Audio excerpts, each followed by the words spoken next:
Vibe sina Kat at Chris sa mga ipino-post nilang photos and videos sa kanilang social media accounts. Ang sweet-sweet naman kasi ng dalawa kapag magkasama, lalo na sa mga out-of-town trips nila with their daughter Katie. Base sa mga napapanood naming video nila sa Facebook at TikTok, feeling namin ay totoong nagkabalikan na sila at nabigyan nga ng second chance ang kanilang past. Halos lahat nga ng mga nababasa naming comments ng netizen sa mga video at pictures nila ay nagsasabing sana nga ay sila pa rin sa ending para, happily ever after, ang kanilang love story.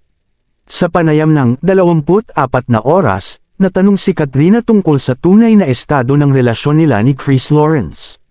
Pero sa halip na magdinay o umamin, mas pinili ng kapuso actress na manahimik muna about her and Chris.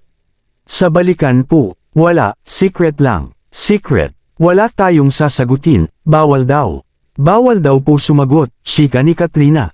Pero sabi ni Kat, masayang-masaya siya ngayon dahil nakikita niya ang sincerity ni Chris sa pagiging tatay sa anak nilang si Katie. Happy ako na nakikita ko na nagiging tatay talaga siya, at nararamdaman ko talaga yung pagiging present niya as tatay, saad ni Katrina.